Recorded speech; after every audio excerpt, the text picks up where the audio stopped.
Hai, saya Joe. Balik lagi di Dinding Joe. San Francisco de Macorís adalah kota di Republik Dominika yang terletak di bagian timur laut di wilayah Cibao. Kota ini adalah ibu kota Provinsi Duarte dan merupakan kota terpadat ke-6 di Dominika pada tahun 2010. Kota ini dikenal sebagai tanah kakao karena mereka memproduksi kakao organik dalam skala besar.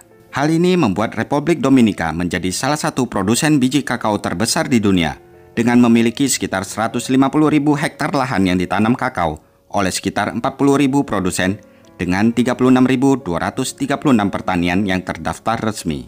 Nah, di kota inilah Yenely Duarte Hilario lahir pada tahun 2005 dari pasangan suami istri yang bernama Yeni Maria Hilario Sosa dan Wilson Duarte. Awalnya hubungan Yeni dan Wilson hanyalah tetangga, tetapi kemudian mereka saling suka dan jatuh cinta.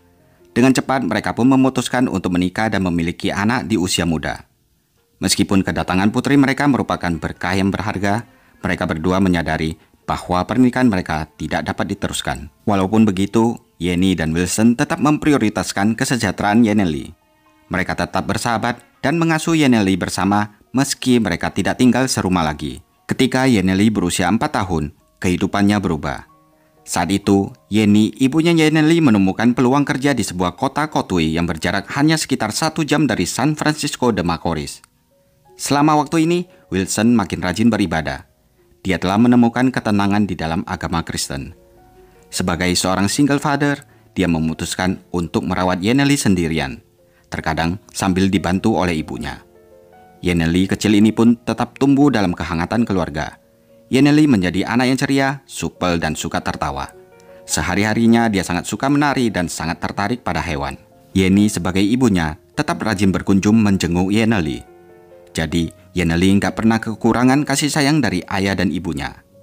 Saat Yenely berusia 10 tahun, Wilson membangun rumah tangga baru dengan wanita yang dia cintai. Dan ketika Yenely berusia 11 tahun, dia ditanyain apakah dia ingin tetap tinggal dengan neneknya atau pindah bersama Wilson. Yenely pun memutuskan membuat keputusan yang mengejutkan semua orang. Dia memilih untuk pindah dengan ibunya ke Cotuí. Saat itu, Yeni juga sudah menikah lagi dengan seorang Kristen yang taat dan telah memiliki 3 anak laki-laki. Meskipun tampaknya Yenely sangat disayang oleh ayah ibunya dan tumbuh dalam lingkungan yang religius. Sayangnya ketika remaja, Yenely menghadapi kesulitan. Dia tertarik pada teman-temannya yang memiliki jenis kelamin yang sama. Hal ini sangat tabu bagi kedua orang tuanya.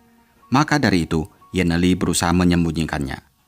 Sayangnya rahasia itu terbongkar gara-gara dia meninggalkan iPhone-nya dalam keadaan terbuka di meja. Dan sepupunya tanpa meminta izin, memainkan ponselnya dan membaca pesan-pesan di media sosialnya Yenely. Begitu sepupunya tahu kalau Yenely menyukai sesama jenis, langsung saja dia melapor ke Yeni. Di hadapan ibunya, Yenely pun langsung mengakui perasaannya. Yeni berusaha menghadapi kekecewaan ini. Sambil menangis, Yeni berdoa agar anaknya bisa sembuh dan berubah. Di sisi lain, Wilson menemukan kelainan putrinya ketika Yenely berusia sekitar 16 tahun. Semua ini baru ketahuan ayahnya karena Yeni dan Yenely berusaha merahasiakan semuanya. Wilson kemudian mengajak Yenely berbicara tentang keyakinan agama mereka. Dia juga mengatakan kalau dia akan tetap mencintai Yenely dan berharap Yenely akan berubah suatu saat nanti dan bisa menyadari kalau kelainan orientasinya sebagai sesuatu yang bertentangan dengan keyakinan agama mereka. Di sekolah, Yenely menghadapi intimidasi dan bulian dari teman-temannya, dan itu membuat dirinya menjadi semakin depresi, sehingga menyebabkan Yenely beberapa kali mencoba untuk bunuh diri, termasuk melompat dari jendela sekolah di lantai 4. Untungnya, Yenely berhasil diselamatkan. Setelah dia dirawat di rumah sakit, dia dibawa ke pusat psikiatri dan diharuskan mengikuti berbagai macam terapi dan pengobatan yang diperlukan. Meskipun Wilson terus mengajak putrinya bicara dan menekankan bahwa dia mencintainya, tapi Wilson tetap menyatakan ketidaksetujuannya dengan kelainan seksual yang Yenely alami. Setelah beberapa waktu, Yenely pun akhirnya menemukan kekuatan untuk move on dan berusaha tegar menghadapi segala cibiran dan bulian dari banyak orang. Dia berusaha merahasiakan keadaan dia kepada orang-orang yang baru mengenalnya. Menjelang usia 17, dia bertemu dengan Amy Hidalgo, seorang wanita muda yang usianya 3 tahun lebih tua darinya. Persahabatan mereka yang awalnya biasa saja kemudian berkembang menjadi lebih dekat. Tidak seperti keluarga Yeneli yang menolak cinta sesama jenis karena alasan agama. Kalau di keluarga Amy, hal itu ditolak karena khawatir nanti bisa merusak status sosial dan reputasi keluarga. Apalagi Amy datang dari keluarga yang kaya raya dan sangat menjaga nama baik mereka. Karena memahami keadaan Yeneli, Amy pun merahasiakan hubungannya dengan Yeneli. Dan dia memperkenalkan Yeneli hanya sebagai sahabatnya. Yeneli sendiri memilih untuk tidak mengungkapkan betapa pentingnya seorang Amy dalam hidupnya. Yeneli berpura-pura kepada keluarganya bahwa dia telah berubah sesuai dengan harapan kedua orang tuanya.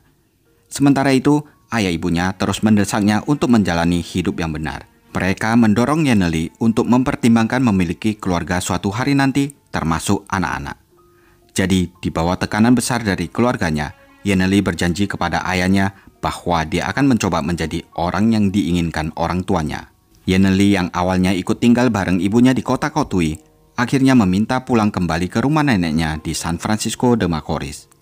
Pindah dari kota Kotui berarti meninggalkan Amy.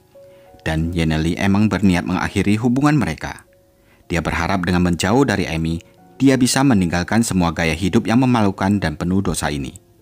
Rupanya, Yeneli saat itu bertekad untuk hidup normal seperti keinginan kedua orang tuanya. Selama menjalani proses ini, Yeneli mulai pacaran dengan seorang pemuda yang tinggal di Amerika Serikat.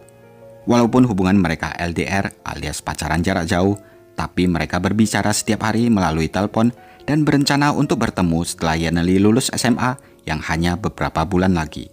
Cowok itu sering mengirimi Yeneli bunga dan berbagai macam hadiah. Bahkan cincin sebagai tanda mereka sudah resmi berpacaran. Yeneli pun tampak lebih bahagia dari sebelumnya. Kini dia telah berada di San Francisco selama sekitar 4 bulan. Yeneli tampaknya telah mengatasi depresinya dan menikmati waktunya di pantai, merawat penampilannya, dan menghabiskan waktu bersama anjingnya Lily. Ketika liburan pasca tahun 2024, Yeneli dan ibunya berencana untuk bertemu di kota Kotui. Saat itu, kebetulan Yeneli sedang libur sekolah dan Yeni libur kerja selama beberapa hari. Meskipun mereka baru bisa bertemu pada tanggal 28 Maret, Yeneli memutuskan untuk tiba beberapa hari lebih awal agar bisa menghabiskan waktu bersama bibi dan sepupunya. Dia pun memutuskan untuk menginap di salah satu rumah bibi dari pihak ibunya. Pada tanggal 26 Maret, Yeneli memberitahu bibinya bahwa dia akan pergi dengan seorang teman tanpa memberikan rincian lebih banyak. Sekitar pukul 7 malam, sebuah kendaraan menjemputnya. Namun beberapa jam kemudian, saat Yeneli tidak kembali sesuai rencana, keluarganya menjadi khawatir. Pacarnya di Amerika telah mencoba menghubunginya beberapa kali dan juga menelpon Yeni saat dia tidak bisa menghubungi Yeneli. Dia memberitahu Yeni bahwa dia mendapat pesan terakhir dari Yeneli sekitar jam 7 malam. Yeni pun mulai khawatir. Dia segera menelpon anggota keluarga lainnya untuk mencari tahu apakah mereka ada yang melihat Yeneli. Sayangnya, tidak ada seorang pun yang tahu keberadaan Yeneli.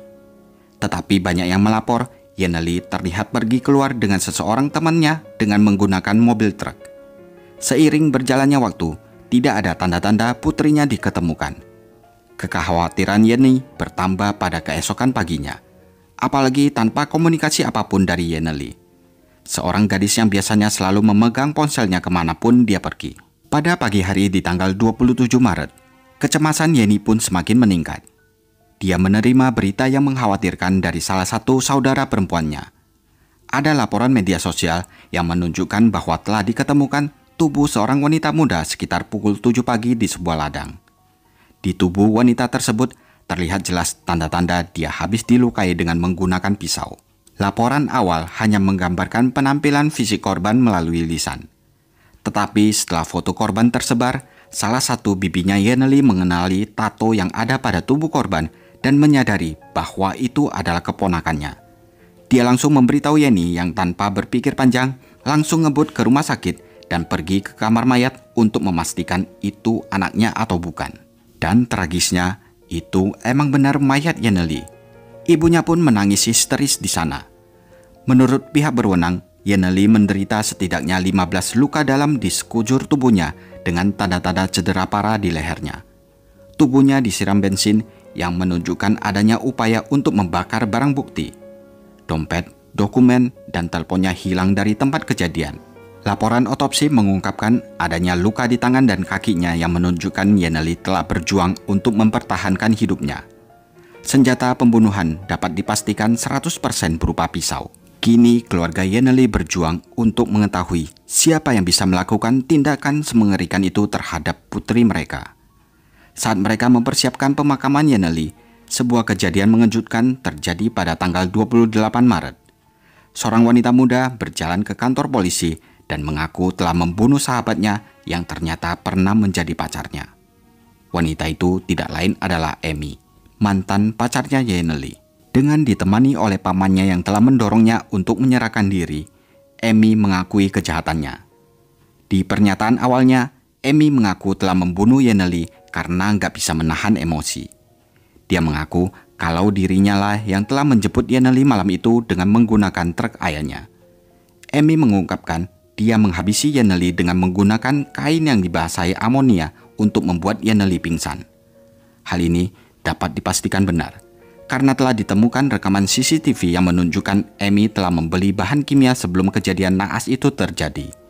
Emi menjelaskan bahwa setelah menjemput Yeneli, mereka pergi ke suatu tempat yang sepi, lokasi di mana nantinya tubuh Yeneli kemudian ditemukan. Di sepanjang jalan, Emi menggunakan kain yang dibasahi amonia untuk membuat Yeneli pingsan.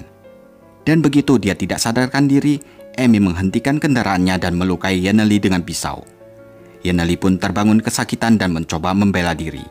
Tetapi Emi terus menyerangnya hingga nyawa Yeneli melayang. Emi kemudian menuangkan bensin ke tubuh Yeneli dengan maksud untuk membakarnya, tetapi dia berubah pikiran pada menit-menit terakhir.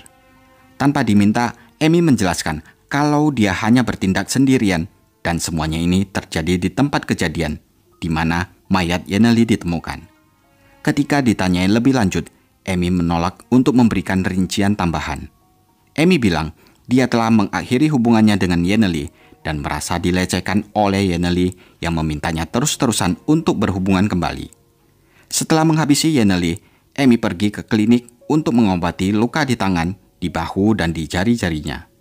Namun, penyelidik menemukan beberapa ketidakkonsistenan dalam pengakuan Emi. Seiring berjalannya waktu, kasus ini mendapat liputan media yang luas di Republik Dominika. Jurnalis terkenal Dominika Raymond Tolentino membagikan video klip beserta audio tentang hubungan Emi dan Yeneli. Spekulasi publik berkembang seputar teori bahwa meskipun hubungan mereka telah resmi berakhir, keduanya tetap berhubungan secara diam-diam. Tampaknya, Yeneli mungkin telah mencoba untuk memberitahu kelainan seksual Emi kepada keluarganya Emi. Mereka memperhatikan bahwa jika serangan itu benar-benar terjadi di lokasi pembunuhan, harusnya ditemukan bukti darah yang cukup banyak. Kenyataannya, tidak ada bukti darah yang banyak di TKP. Bahkan di pakaian Yeneli pun hanya ada sedikit noda darah. Salah satu buktinya, Yeneli sempat meng-SMS ibunya Emi dengan mempertanyakan apakah dia tahu kalau putrinya adalah seorang lesbian. Yeneli bahkan membagikan video saat mereka berciuman di status WhatsApp-nya yang hanya bisa terlihat oleh saudara perempuannya Emi. Dan tentu saja keluarga Emi jadi naik darah melihatnya, karena ini bisa mencoreng nama baik mereka. Para petugas hukum yakin kalau tubuh Yeneli telah dipindahkan setelah dibunuh. Jadi gak mungkin Emi melakukan semua itu sendirian, karena perawakan fisiknya yang kecil. Mereka juga berspekulasi bahwa Emi mungkin telah melukai tangannya sendiri supaya bisa membuat pernyataan kalau dia sempat membela dirinya ketika perkelahian terjadi. Untungnya, keluarga Yeneli berhasil mengakses rekaman telepon yang menunjukkan bahwa sekitar pukul 9 malam, pada saat Yeneli menghilang, ada panggilan dari teleponnya ke nomor yang tidak dikenal.